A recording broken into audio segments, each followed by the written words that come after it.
imprimez vos questions. Donc, ça va, il n'y en a pas trop non plus. Elles sont assez denses, mais il n'y en a pas trop.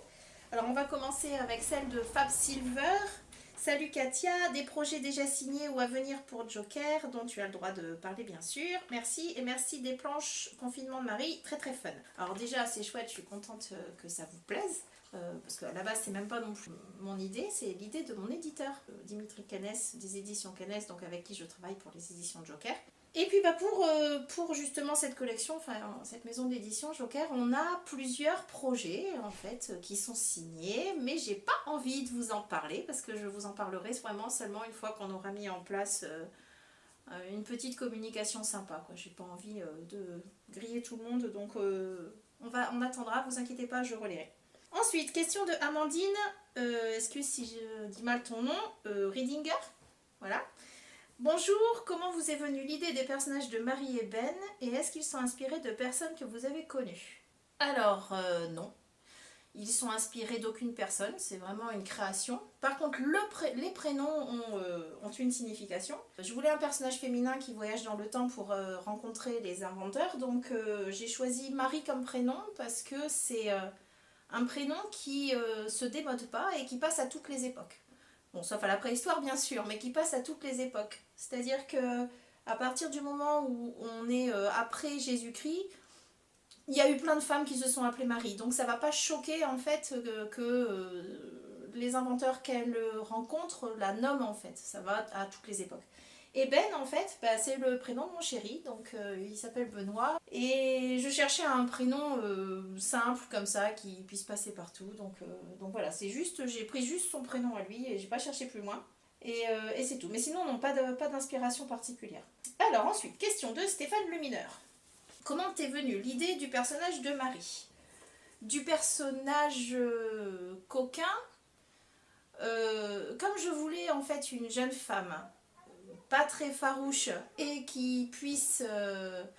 Enfin, pas farouche, j'aime même pas ce mot-là en fait. Je voulais un personnage qui puisse comme ça se faire complètement envoyer dans l'espace-temps et arriver dans un autre monde et réussir à s'en sortir, à prendre sur elle et à vraiment... Quelqu'un qui a une forte personnalité en fait, qui a pas froid aux yeux, mais à tous les sens du terme. Et donc voilà, le personnage est né comme ça parce que j'avais besoin de ce personnage-là pour aller rencontrer des inventeurs. Forcément, j'allais pas prendre quelqu'un de timide. Ensuite, question de Henri Cordier. En BD, vous lisez quoi? Alors, en BD, moi je lis plus des romans et puis des bouquins historiques ou des bouquins de psychologie, de philosophie que des BD. Enfin, j'en lis, hein, mais pas autant. Donc en BD, j'adore les BD humoristiques. Donc je suis complètement fan de la série Franck. Et j'adore toutes les BD, sans exception, de mon scénariste que j'adore de tous les temps, Wilfried Lupano. Donc dès que je vois marqué Wilfried Lupano quelque part, en fait, j'achète l'album, je cherche pas. Voilà. Ensuite, question de Jean-François Richet. Seras-tu confiné en live dans ton costume de poussin géant? Alors ça, c'est une private joke. En fait, Jean-François m'a vu un jour dans un festival et comme j'arrive pas très bien à me prendre au sérieux, souvent j'arrive déguisée. Et donc il y a eu un festival où comme ça j'avais décidé d'arriver déguisée en poussin géant. J'ai eu chaud pendant tout le week-end, ça a été une horreur. Et comme bien évidemment j'avais prévu d'avoir chaud, j'étais en sous-vêtements sous mon poussin géant. Donc il était hors de question en plus d'enlever le poussin géant, sinon j'allais me retrouver en culotte devant tout le monde. Donc voilà, c'est resté cette histoire de poussin géant et Jean-François, merci de me le rappeler, ça fait plaisir. Ensuite, Emmanuel Larvol. Bonjour Katia, pourquoi la BD érotique? Pour la liberté. Parce que y a une liberté de création là-dedans que j'ai pas dans d'autres thèmes en fait. Avec la BD érotique, je peux faire de la BD historique, je peux faire du polar, je peux faire de la BD humoristique, je peux faire tous les genres. À partir du moment où il y a ce petit côté un peu coquin, c'est ça qui me fait sourire, quoi. Ou c'est ça qui m'intéresse, c'est ça qui va me plaire.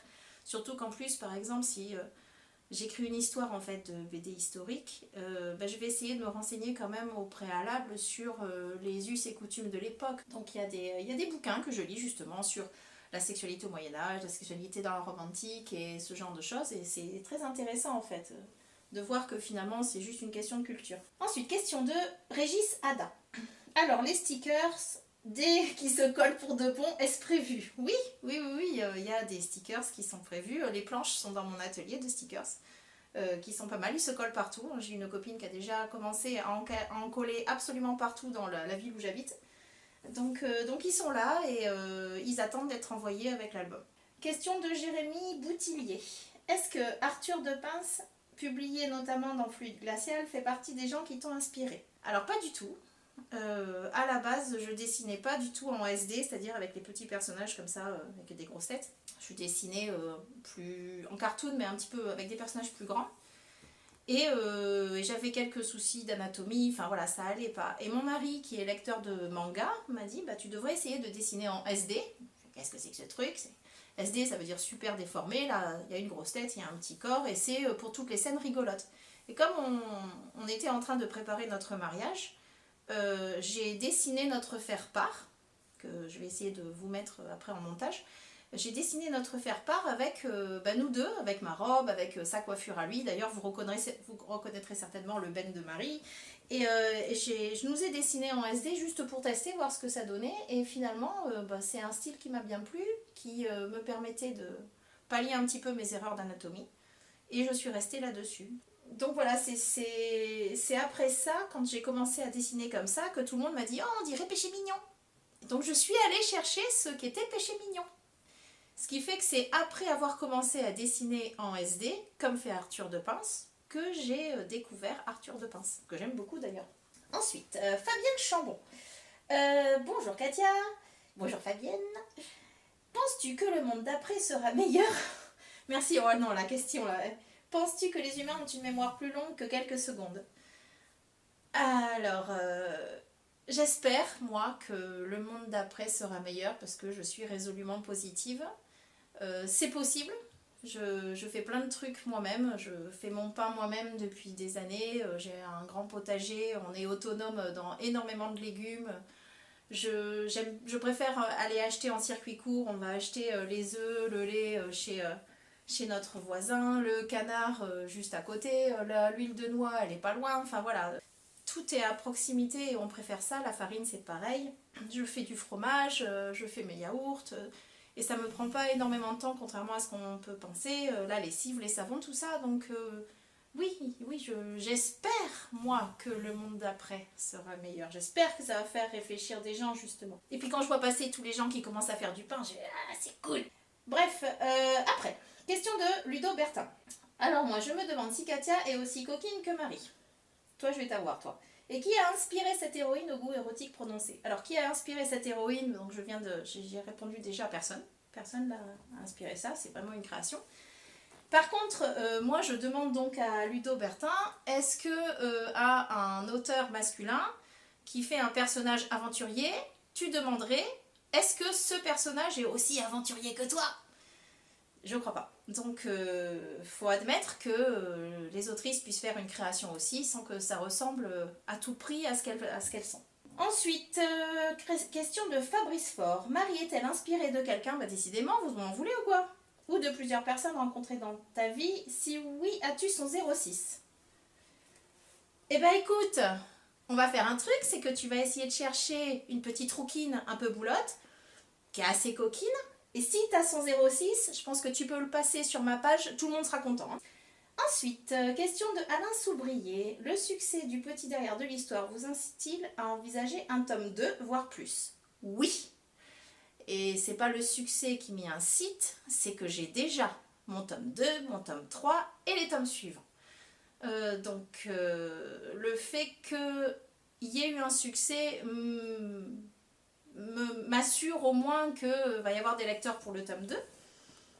Mais j'ai déjà des suites. Alors ce qu'il faut savoir aussi, c'est que les suites, ce seront un petit peu comme les albums d'Astérix, où c'est pas une suite qui va faire une histoire complète. C'est vraiment des aventures qui vont arriver à chaque fois. Donc si un jour ça s'arrête, je pense pas que ce soit grave pour les lecteurs. Alors il demande aussi des news fraîches concernant la date tant attendue de parution de l'album tant attendu, bien décidément.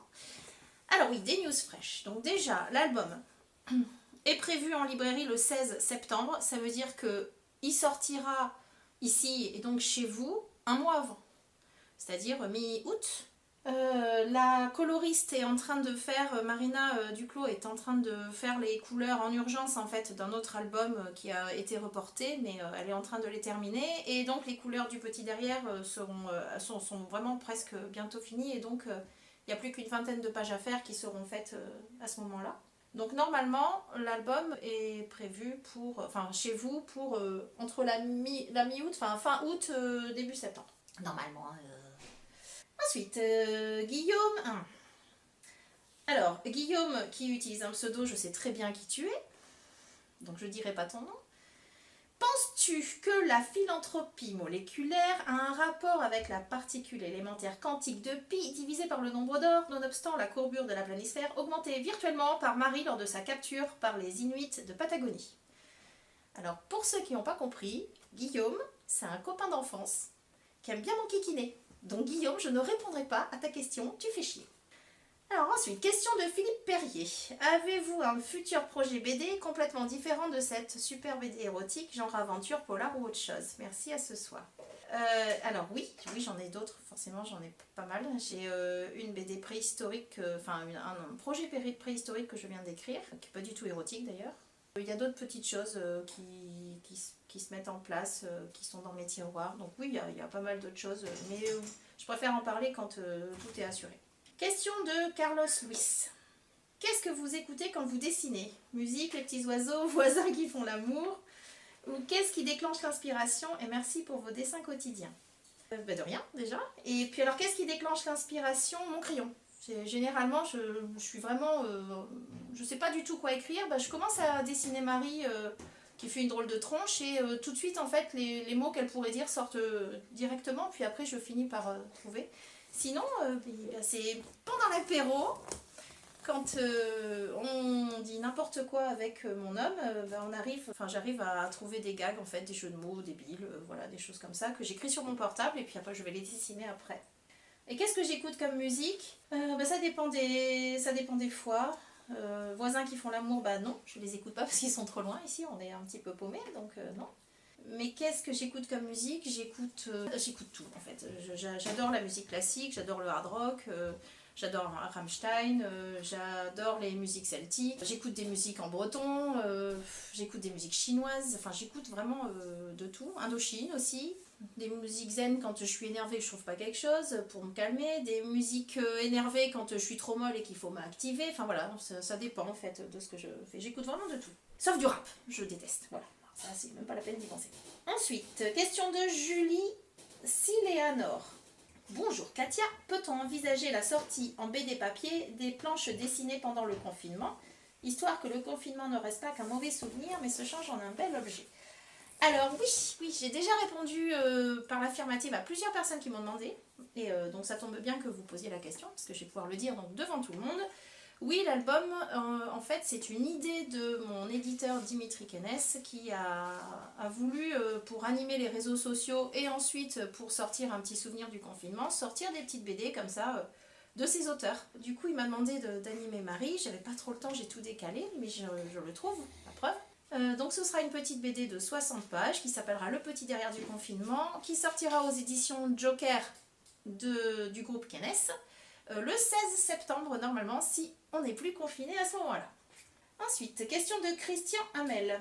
Des nouvelles des figurines Marie, et j'espère que vous allez bien chez vous. Alors merci, c'est gentil, on va bien ici, il n'y a aucun souci.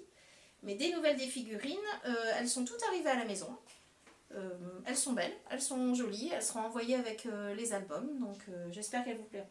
Question, avant-dernière question donc, de Didier Hubert. Salut Katia, quand est-ce que le package petit derrière sera dans nos boîtes aux lettres, et puis tes projets actuels et à venir? Alors, ils seront dans vos boîtes aux lettres, j'espère, la dernière quinzaine d'août, ou la première quinzaine de septembre.